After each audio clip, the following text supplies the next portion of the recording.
Kita bertemu kembali di tahun yang baru ini. Ini adalah minggu pertama kita di Januari untuk menikmati firman Tuhan, ibadah di GKM Jemaat Saron ini. Sungguh luar biasa kasih Tuhan yang memberikan hati yang penuh kesetiaan buat kita sebagai jemaat-jemaat yang rindu untuk bertumbuh.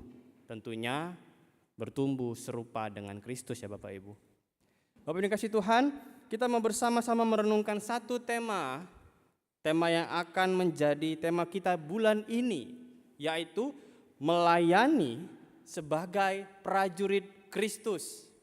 Kita memasuki tahun yang baru ini dengan satu tekad bahwa kita mau melayani sebagai prajurit Kristus. Sebelumnya mari kita baca nas yang menjadi dasar perenungan kita. Kita buka dari Efesus 6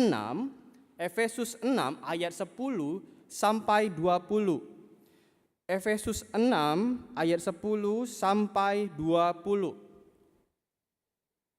Mari kita membacanya bergantian. Saya akan membaca ayat yang 10. Bapak Ibu Saudara boleh bantu saya baca ayat 11 dan seterusnya begitu sampai ayat yang ke-20. Efesus 6 ayat 10 sampai 20.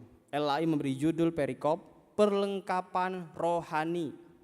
Akhirnya hendaklah kamu kuat di dalam Tuhan, di dalam kekuatan kuasa-Nya.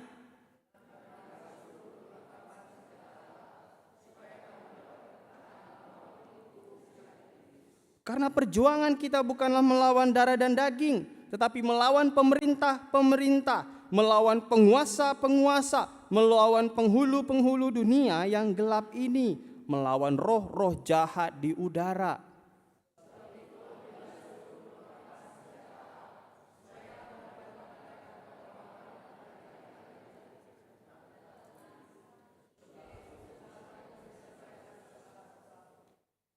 Jadi, berdirilah tegap, berikat pinggangkan kebenaran, dan berbaju zirahkan keadilan.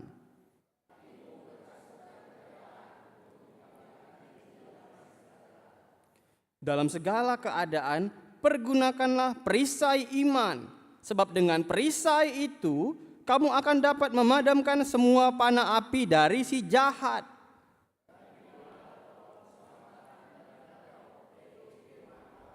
Dalam segala doa dan permohonan, berdoalah setiap waktu di dalam roh dan berjaga-jagalah di dalam doamu itu dengan permohonan yang tak putus-putusnya untuk segala orang kudus.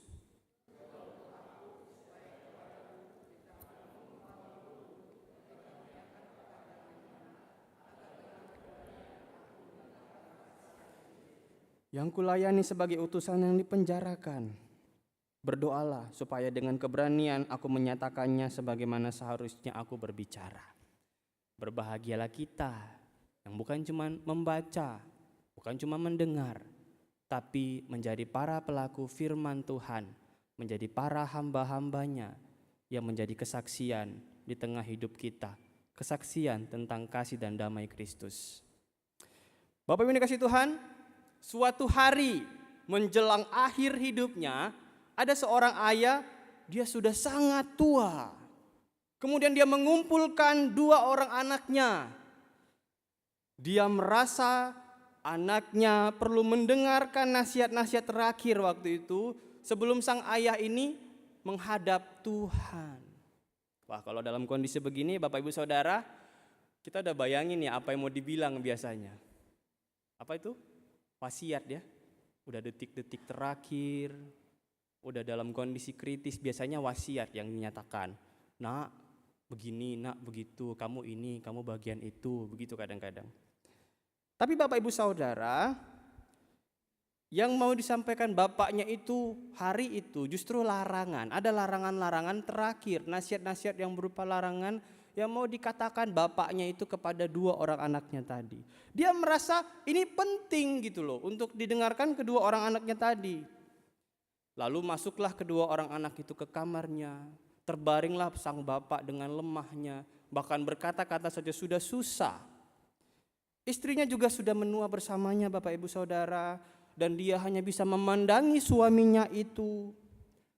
Meskipun sang ibu sudah mulai pikun, tapi dia masih begitu mengasihi suaminya itu, dia memandangi suaminya itu dari jauh. Maka berkumpullah dua orang anaknya itu di hadapan ayahnya, mereka berdiam menanti-nantikan apa sih larangan yang dinasihatkan sang ayah. Sang ayah berkata, "Bapak cuma mau nitip 3 pesan," katanya. 3 pesan aja. Dan jangan kalian lakukan. Dengan terbata-bata bapaknya bilang itu. Ini berupa larangan buat kalian ya anak-anakku. Kemudian anak-anaknya berkata, "Iya Pak, kami dengerin kok." Mulailah dia berkata-kata. Larangan pertama dia katakan. Anaknya sama-sama ngangguk.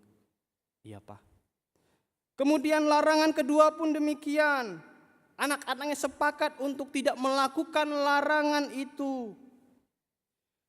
Sang ayah pun terdiam sebentar. Setelah larangan kedua dikatakan, ayahnya terdiam sebentar seraya kelelahan, Bapak Ibu. Udah begitu lelah gitu ya. Udah hampir mungkin mencapai ajalnya waktu itu. Lalu seorang anaknya berkata, "Lalu yang ketiga apa, Pak?" Nah, kata ayahnya itu, "Di belakang rumah kita, anak-anakku, ada tanah kosong yang waktu kalian masih kecil itu sering jadi tempat kalian bermain, bukan? Itu jangan dijual. Apapun yang terjadi, mau kalian kaya, mau kalian miskin, jangan dijual ya." Papa melanjutkan, "Juga kolam yang cukup luas di samping itu, anak-anakku, itu kan tempat kita dulu sering mancing, tempat Papa sering bawa kalian ke sana, jangan dijual ya," kata bapaknya. Dua anaknya ini ngangguk, seraya mengerti larangan bapaknya tadi. Tetapi ibunya berkata, Bapak Ibu Saudara, "Loh Pak, kok enggak boleh dijual? Kenapa? Alasannya apa?" "Ya kalau kita sejahtera terus Pak. Kalau enggak gimana? Kami masa enggak boleh jual tanah itu, entah kolamnya aja Pak." Lalu sang ayah mengumpulkan tenaganya lagi. Dia kembali berkata-kata kepada ibu dan anak-anaknya itu, "Bu, kamu lupa ya? Ingat Bu, ingat. Ingat anak-anak. Itu bukan punya kita. Itu punya tetangga kita. Jangan dijual." Bapak Saudara yang dikasihi Tuhan, kita tentu mengerti bahwa nasihat yang ketiga itu gak masuk akal. Ya enggak Bapak Ibu? Masuk akal enggak nasihat yang ketiga? Enggak ya Bapak Ibu. Bagaimana mungkin menjual sesuatu yang bukan punya kita, kan? Tentu itu larangan yang gak masuk akal. Melarang seseorang untuk jangan melakukan yang sudah pasti tidak akan dia langgar. Aneh rasanya Bapak Ibu kalau misalnya ada seorang ibu yang memiliki bayi berumur 1 bulan, kemudian lagi gendong anak, terus dia lihat hujan di luar, "Nak, lagi hujan nih, kamu jangan keluar main hujan ya." Aneh Bapak Ibu. Bagaimana mungkin dia mau keluar main hujan, bahkan berdiri saja susah. Bahkan berdiri berjalan aja belum bisa. Kalau ada yang begitu mungkin, kalau ada ibu yang begitu mungkin dia sama gak sehatnya dengan bapak yang dalam cerita tadi. Kalau larangan itu kita katakan ke anak TK misalnya, itu masuk akal. "Jangan hujan-hujanan ya nak, nanti kamu sakit." Ya wajar kita kasih dia larangan itu, karena dia bisa berlari keluar, buka pintu ketika hujan, main hujan, dan akhirnya demam. Itu masuk akal larangan itu untuk anak TK misalnya. Bapak Ibu yang dikasihi Tuhan, Rasul Paulus dalam suratnya kepada jemaat Efesus memberitakan larangan yang tegas supaya jemaat tidak berkawan dengan orang-orang yang tidak kudus. Larangan yang tegas, larangan yang masuk akal. Dan orang-orang yang tidak kudus itu adalah orang sundal, orang cemar, atau orang serakah, artinya penyembah berhala yang tidak akan mendapat bagian dalam kerajaan Kristus, seperti yang tertulis di Efesus.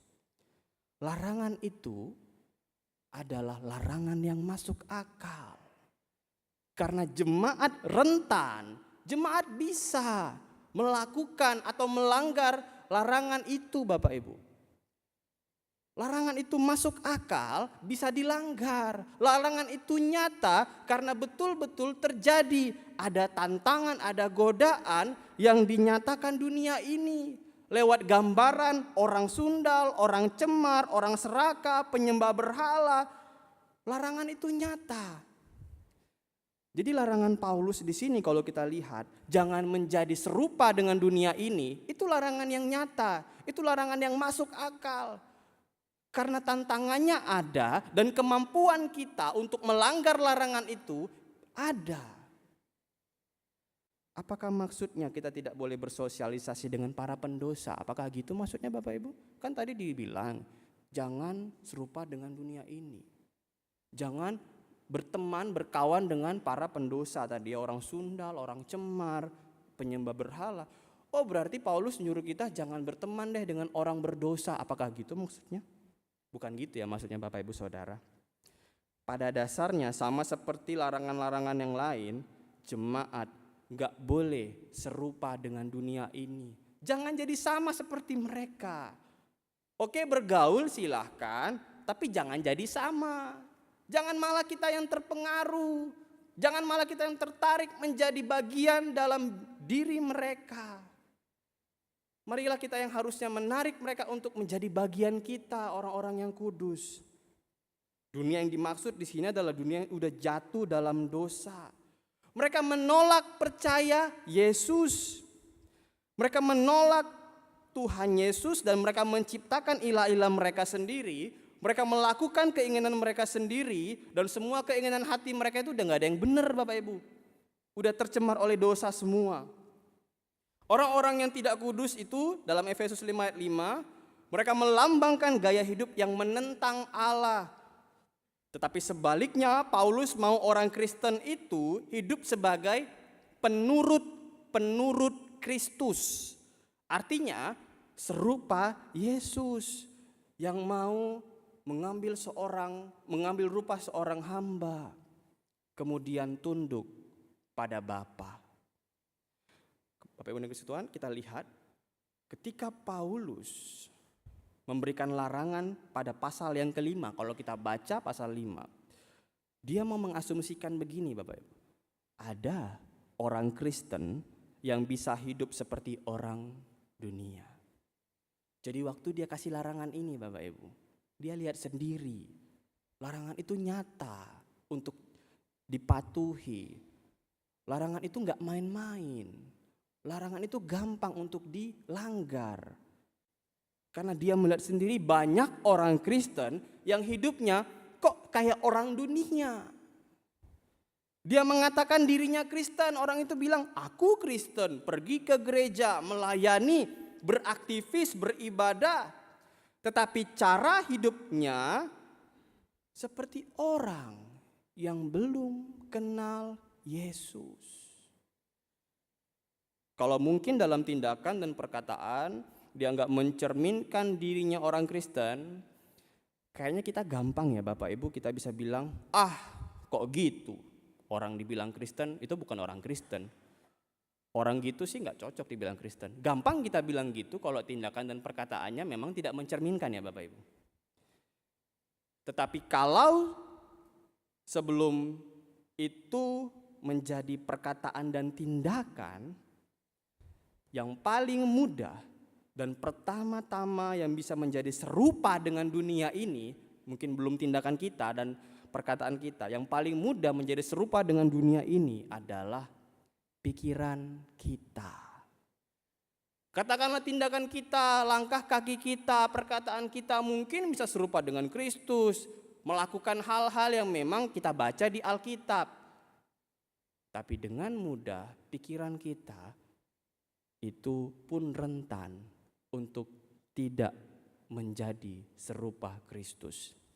Jadi jangan pikir kalau tindakan saya, perkataan saya itu bisa mencerminkan orang Kristen yang saleh. Belum tentu pikiran kita bisa selaras dengan tindakan tersebut. Pikiran kita itu rentan. Dan kalau kita tidak memulai serupa dengan Kristus dari pikiran kita, itu akan mewujud perlahan-lahan menjadi perkataan dan perbuatan yang tidak mencerminkan Kristus. Serupa dengan Kristus harus dimulai dari pikiran yang serupa Kristus. Maka Paulus menegaskan, hiduplah sesuai dengan pembaharuan budimu, bukan? Karena serupa dengan Kristus harus dimulai dari pikiran yang serupa dengan Kristus. Yaitu rela menghambakan diri, tunduk pada kehendak Allah, melakukan semuanya seperti untuk Tuhan. Mulailah itu dari pikiran kita. Mindset kita sebagai pelayan Tuhan harus benar soal melakukan segalanya seperti untuk Tuhan. Oke, tindakan kita seolah-olah memang melayani seperti untuk Tuhan. Tapi siapa yang tahu apakah seluruh tindakan yang katanya seperti untuk Tuhan, motifnya seperti untuk kita? Di situ kita mesti berhati-hati. Di satu sisi ingatlah kenyataan bahwa iblis siap sedia ingin merusak pikiran kita, yaitu supaya kita melawan Allah dengan pikiran kita dan pelan-pelan melakukannya lewat tindakan kita. Iblis melakukannya dengan membuat kita lengah. Cara iblis untuk membuat pikiran kita hancur dan melawan Tuhan adalah dengan membuat kita lengah, gak waspada lagi sama serangannya. Merasa iblis itu udah gak ada lagi di dunia ini. Kan gak kelihatan gitu katanya. Dia membuat kita menganggap enteng larangan untuk menjaga pikiran dari sesuatu yang melawan Allah. Dia membuat kita menganggap enteng pikiran yang harus serupa dengan Kristus. Maka larangan Paulus sebagai para hamba, larangan Paulus untuk para hamba yang sudah ditebus Yesus, yaitu jangan serupa dengan dunia ini. Itu larangan yang masuk akal. Bukan tanpa alasan kalau Paulus menasihati jemaat. Bukan tanpa alasan kalau Paulus menegaskan hati-hati loh dengan godaan iblis yang mau kita serupa dengan dunia ini. Karena kenyataannya banyak yang melanggar, Bapak Ibu. Banyak yang terjatuh. Ini real, ini gak main-main. Sebagai para hamba yang udah ditebus Kristus, kita harus melayani Yesus kita. Tapi pelayan Kristus, kalaupun kita memberi diri kita untuk Dia, hari ini kita pun tidak kebal terhadap serangan dari seteru Kristus, yaitu iblis. Dia menyerang kita dengan tipu muslihatnya, berupa pemikiran-pemikiran yang bertentangan dengan kehendak Allah. Perhatikanlah musuh yang kita hadapi tadi. Dia bukanlah darah dan daging. Kita melawan pemerintah-pemerintah, melawan penguasa-penguasa, melawan penghulu-penghulu dunia yang gelap ini, melawan roh-roh jahat di udara. Siapa yang dimaksud itu?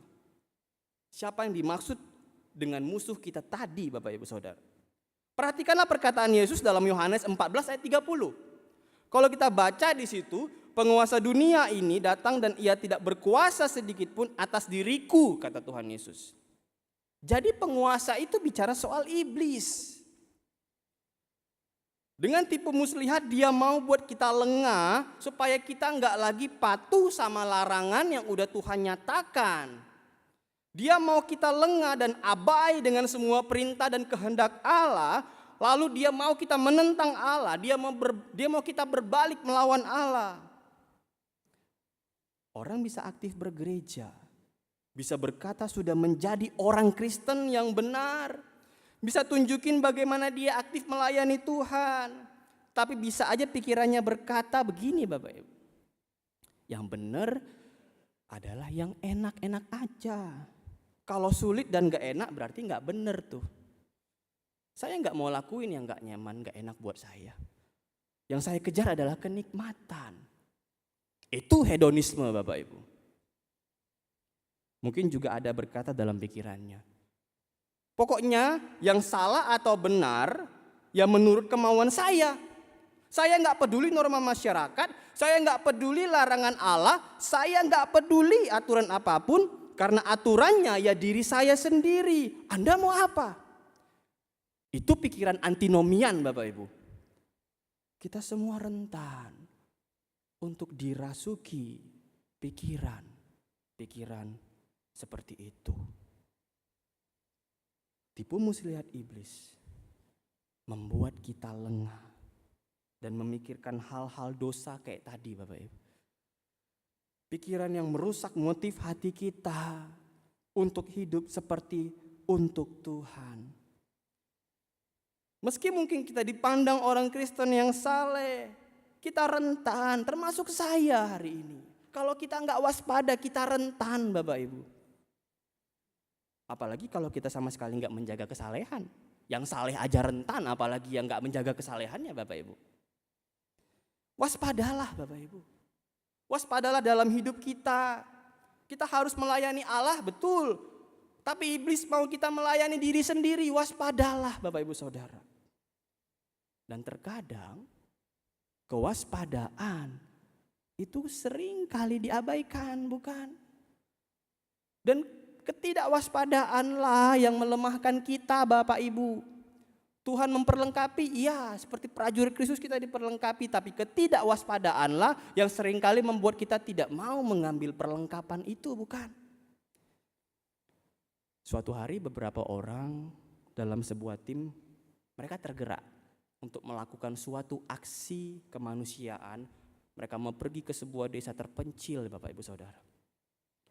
Sebelum mereka berangkat, mereka udah dipersiapkan dulu nih. Mereka diberi petunjuk apa saja sih yang perlu dibawa. Mereka juga dikasih tahu detail medannya.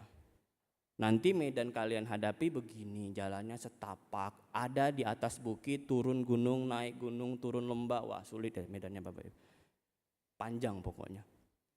Dalam petunjuk itu tertulis, tolong pakai ransel, bukan koper. Petunjuknya begitu, jelas. Dari ketua tim yang memberikan mereka petunjuk tadi. Pada hari H, berkumpullah mereka di bandara. Ngumpul nih mereka. Teman-teman lainnya datang, banyak datang. Udah seperti kumpulan tentara tuh. Tentara yang mau bertualang masuk hutan gitu ya. Mereka berkumpul dengan tas-tas ransel besar gitu. Tiba-tiba datang seorang teman mereka memakai kemeja resmi sambil narik koper. Dengan santainya dia berkata, apa semua ini kalian? Kok kayak mau perang? Kok pada bawa ransel gini sih? Gitu. Lalu teman-teman lainnya kaget dan berkata, medan yang kita mau hadapi itu gak gampang loh.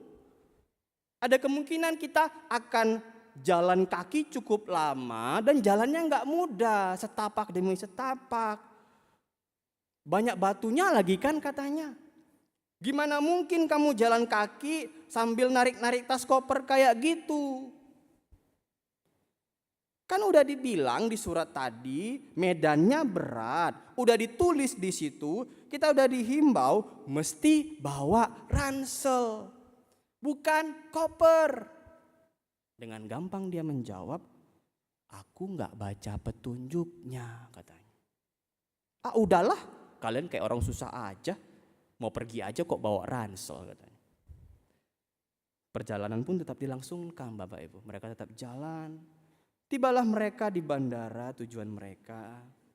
Tapi mereka mesti melanjutkan perjalanan dengan mobil.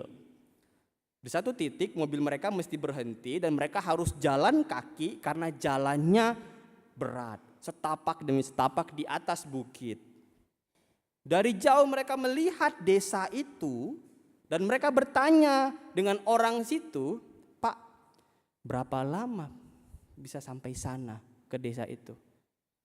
Sebentar kok Pak, cuma 6 jam katanya. Sebentar Bapak Ibu orang situ.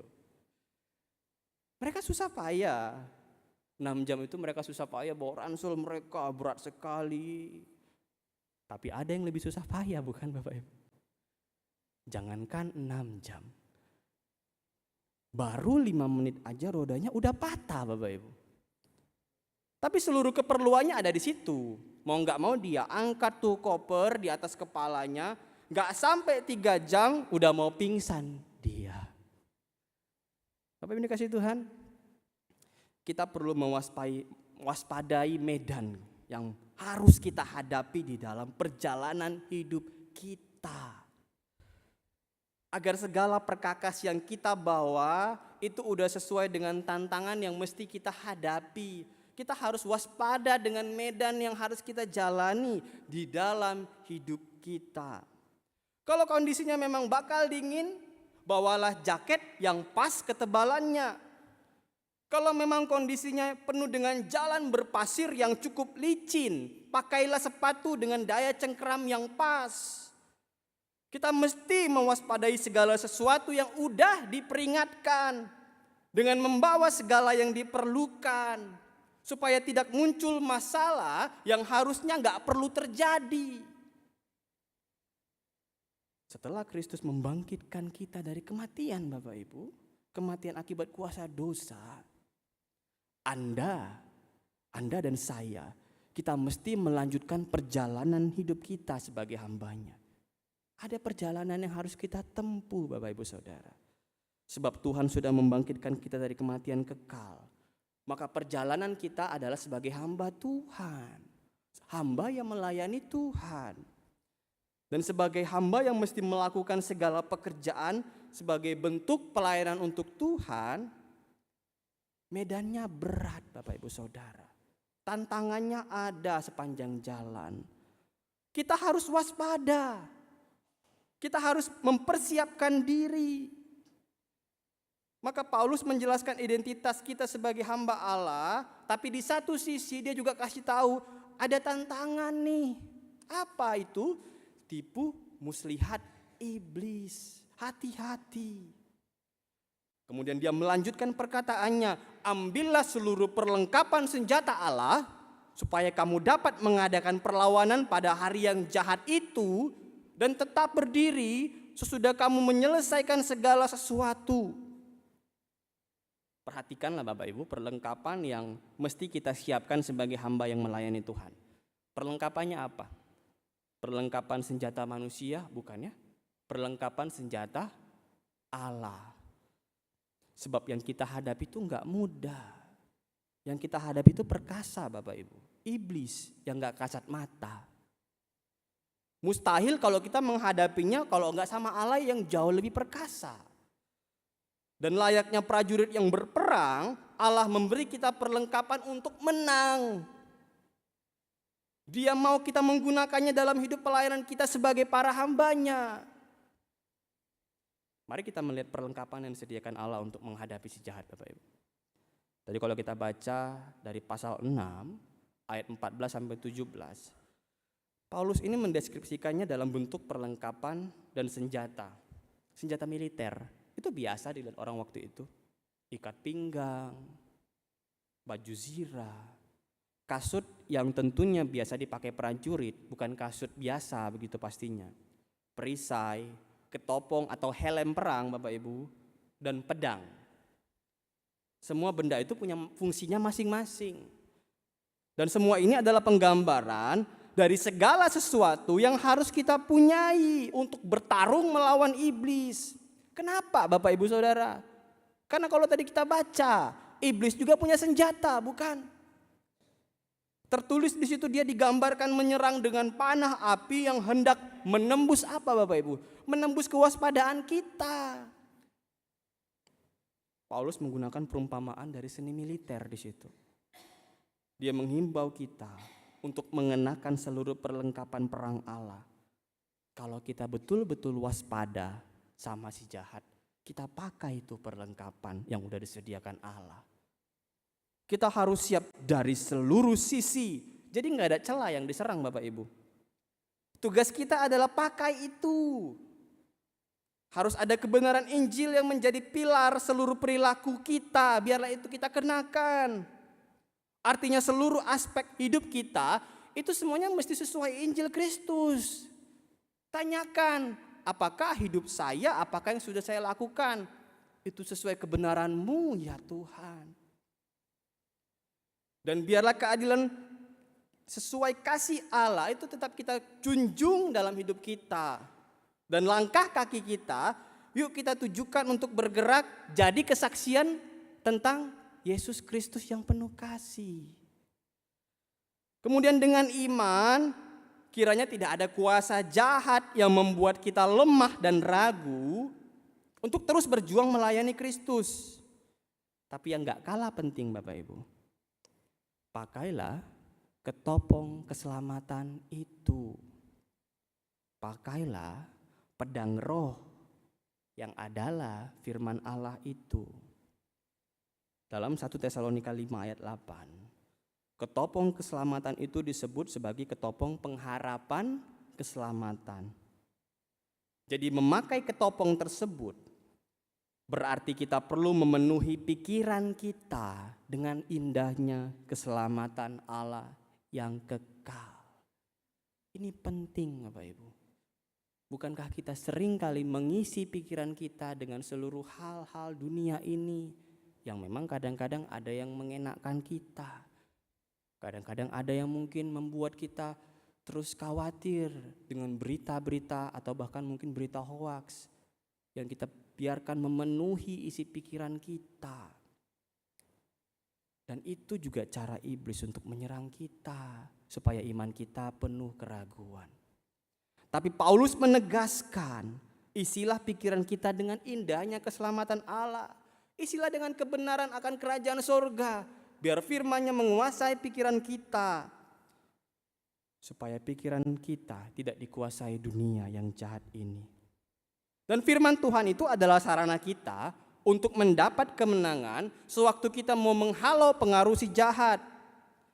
Karena musuh kita ya si jahat. Mainnya sering di pikiran Bapak Ibu. Hati-hati. Kemudian dari mana Paulus menemukan ide tadi Bapak Ibu? Dari mana dia menemukan ide tentang penggambaran senjata Allah? Kalau kita baca, penggambaran itu sebetulnya dia dapatkan dari nubuatan Nabi Yesaya. Waktu itu Nabi Yesaya menggambarkan sang Raja Mesias, yaitu Yesus.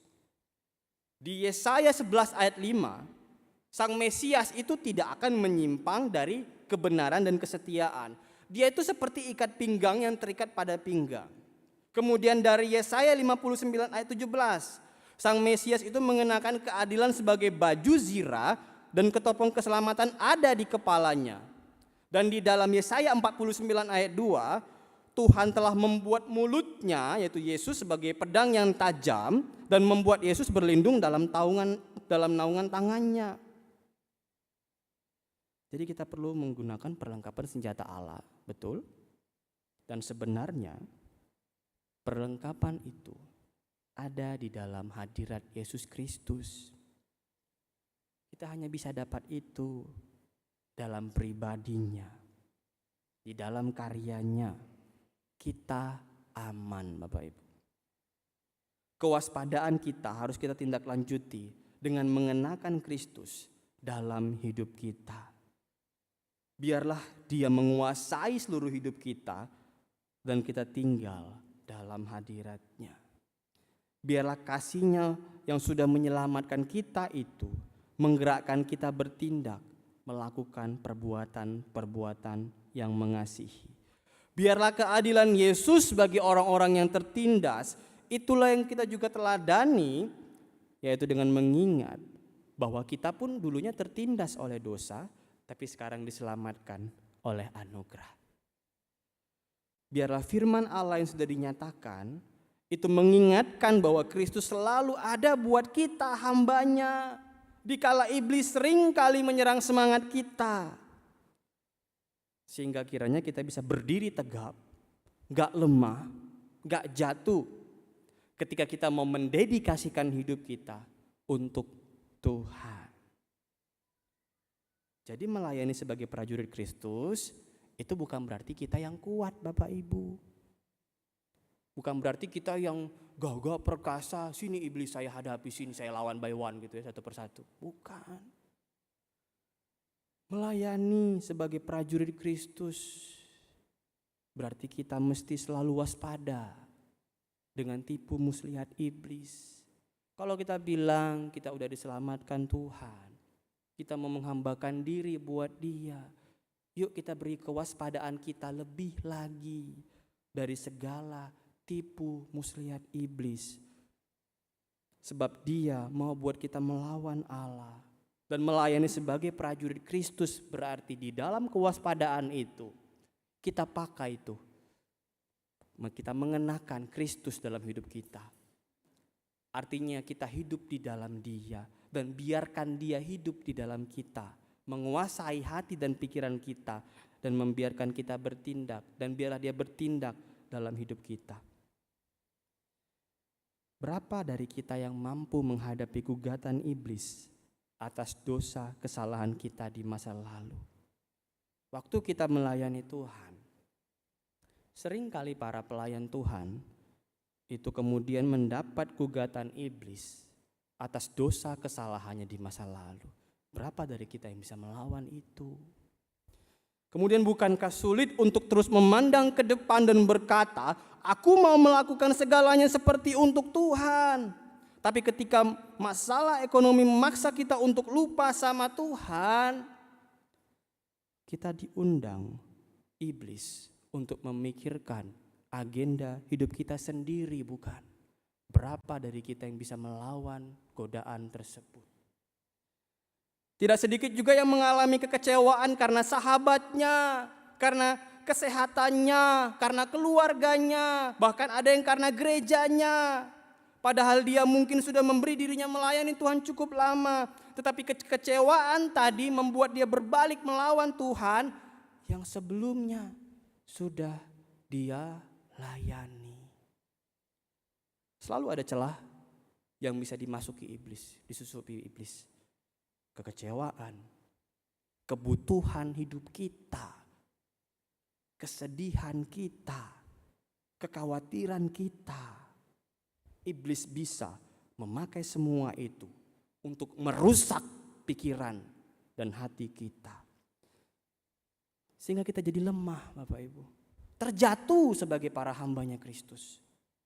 Maka marilah kita tutup semua celah itu dengan mengenakan Kristus, membiarkan Dia berkuasa atas hidup kita, tinggal di dalam hadirat-Nya, membiarkan Dia tinggal di dalam kita.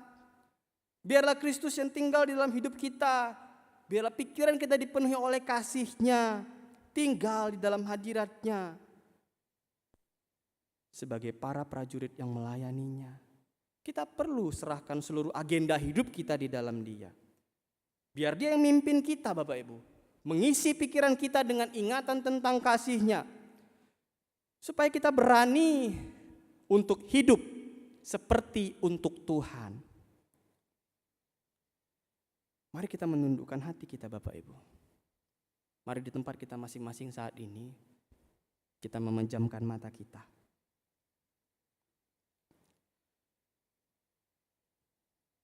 Kita menghayati Kristus yang kudus itu. Dia mengasihi kita. Kapan terakhir kali kita bertanya kepada Tuhan secara rohani, secara pribadi, betulkah apa yang kulakukan hari ini itu udah sesuai dengan kehendak-Mu? Betulkah semua yang kuingini itu sesuai dengan keinginan-Mu?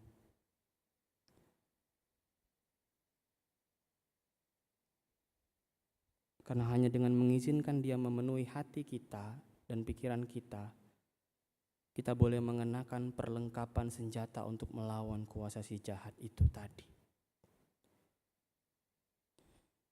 Mari kita menyatakan kerinduan kita untuk dikuatkan oleh kasih dan kehadiran-Nya.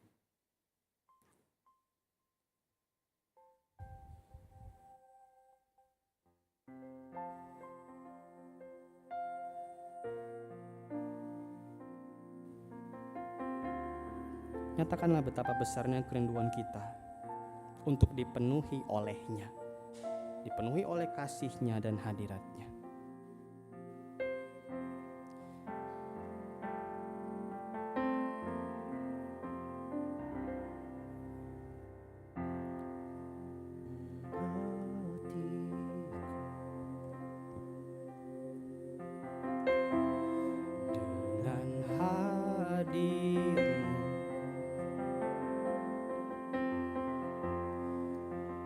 Rindu memandang wajah-Mu, oh Tuhan, di dalam kekudusan-Mu. Bagi Bapak Ibu Saudara yang tahu lagu ini boleh menyanyikan sambil memejamkan mata.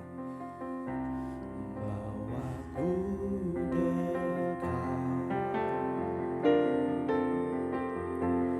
dalam hati-Mu,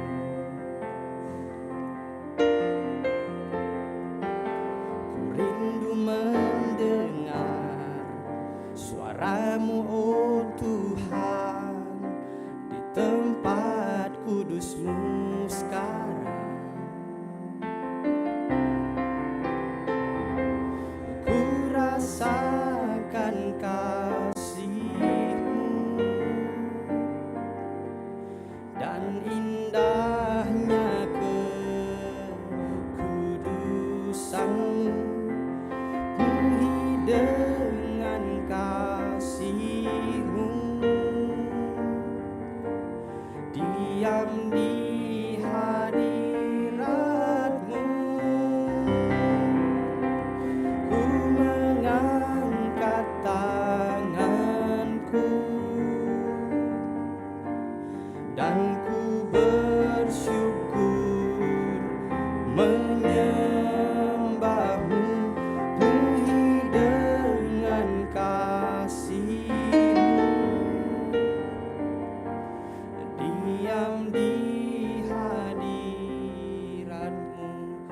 Bapak Ibu, kita menyanyikan lagu ini bersama-sama. Diam di hadirat-Mu. Biar ini menjadi kerinduan kita untuk mengenakan Kristus, yaitu merelakan diri kita dipenuhi oleh-Nya, oleh kasih-Nya, yang akan memampukan kita menjadi hamba melawan cobaan dan tantangan dari si jahat. Penuhi hati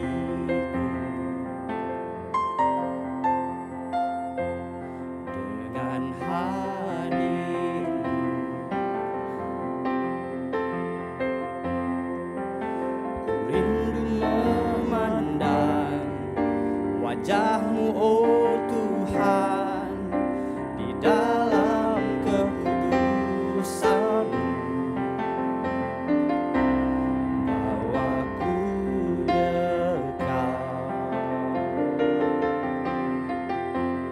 dalam hati-Mu,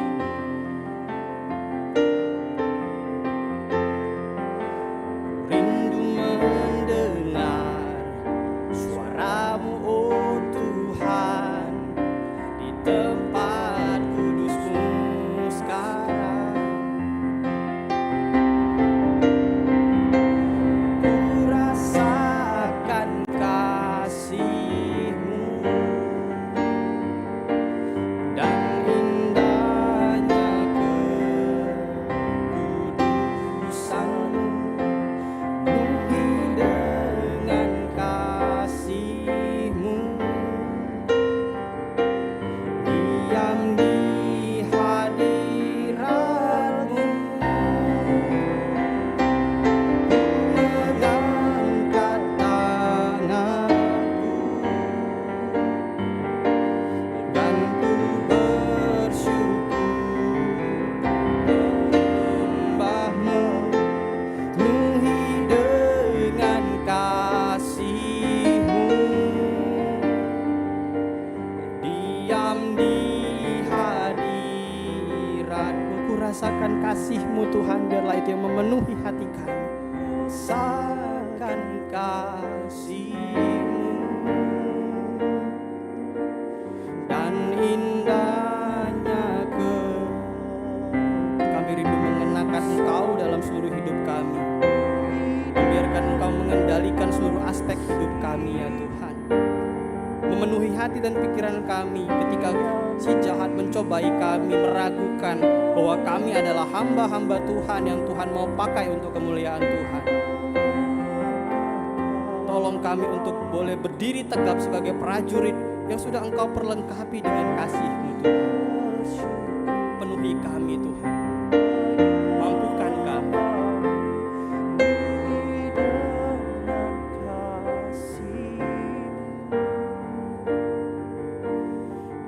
Diam di hadirat,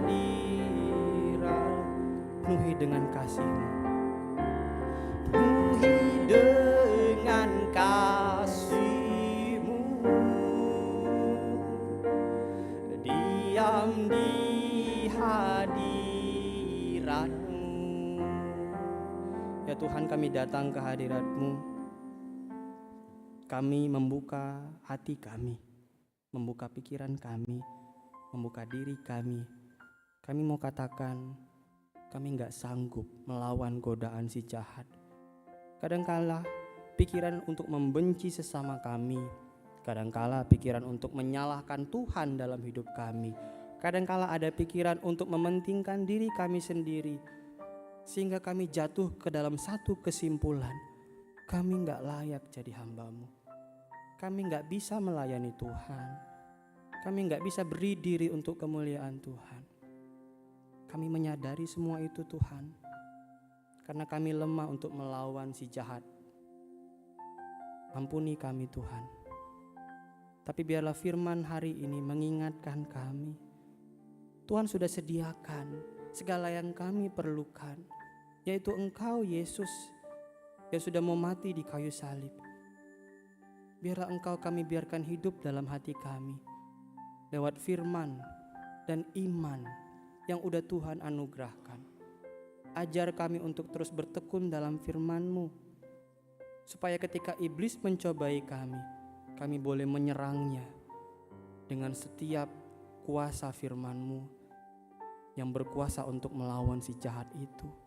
Biarlah iman dari-Mu menolong kami untuk terus yakin dan teguh bahwa apapun yang kami hadapi, kami gak butuh suara si jahat untuk menyegarkan kami. Yang kami butuh hanya suara-Mu untuk meneduhkan kami. Ya Tuhan, biarlah pikiran kami Engkau penuhi dengan kasih-Mu, sehingga setiap hal konten-konten negatif dalam dunia ini kami patahkan di dalam kuasa pengharapan akan keselamatan kekal. Dan Tuhan, kiranya seluruh hidup kami boleh menjadi persembahan yang kudus buat-Mu sebagai hamba-hamba Tuhan. Apapun yang kami kerjakan, boleh kami kerjakan seperti untuk Tuhan. Tolong kami ya Tuhan, terima kasih. Di dalam nama Tuhan Yesus kami berdoa dan bersyukur. Amin.